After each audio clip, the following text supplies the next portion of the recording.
இருந்து எங்கள் கிணத்து தண்ணியை பாவிச்சு நாங்கள் இப்போ நாங்கள் வழியில் ஏந்தி கொண்டிருக்கோம்.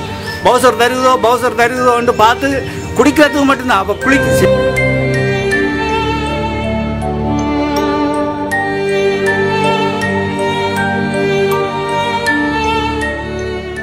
மின் நிலையத்துக்கு பக்கத்தில் இருக்கிற நாங்கள் எங்களுக்கு ஒரு 3 மாதமாகத்தான் இந்த கிணத்துல நிறைய ஆயில் கலந்து இருக்குது. அதால் நாங்கள் எங்களுக்கு கிட்டவாக தண்ணி எடுக்கிறதுக்கு பெரிய சிரமப்பட்டு கொண்டிருக்கிறோம். மாடு ஆடு வளர்க்குற நாங்கள் தோட்டம் தான் செய்து கொண்டிருக்கிறோம். ஆனால் இந்த கிணத்து தண்ணி இப்போ 6-7 வருஷமாக ஆயிலாக இருக்குது. ஆனால் குளிக்கிற செய்கிறதெல்லாம் நாங்கள் இதிலே தான் எல்லாம் செய்து கொண்டு வரோம். இதில் பிரச்சனை என்ன மாதிரின்னு எங்களுக்கு தெரியாது. ஆனால் எங்களுக்கு இப்போ ஒன்றும் வெளிக்கப்பட தெரிய இல்லை.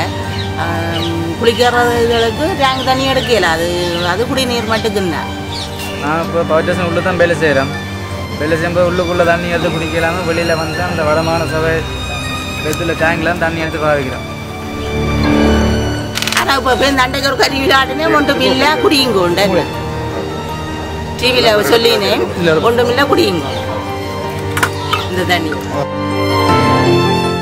அப்போ முதல்ல அதை வந்து குடிக்கட்டும், நாங்கள் குடிக்கிறோம்.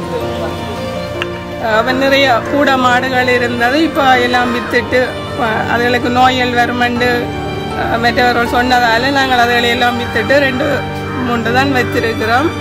அதோட தோட்டத்தை நம்பி இருக்கிற நாங்கள் அதுகளுக்கும் பயிர்களுக்கு பாதிப்பு வருமெண்டு சொல்லுறதால இப்போ எங்களுக்கு பயிர்களுக்கு கூடுதலான முதல்கள் போட்டு செய்கிறதுக்கும் சரியான கஷ்டமாக இருக்குது. உண்மையில் மாகாண சபை சொல்லுது தங்களுடைய ஃபர்ஸ்ட் பிரிலிமினரி இன்வெஸ்டிகேஷனில் ஒன்றுமில்லை என்று. அப்போ இந்த கிணத்துல தோன்ற வெள்ளை என்ன?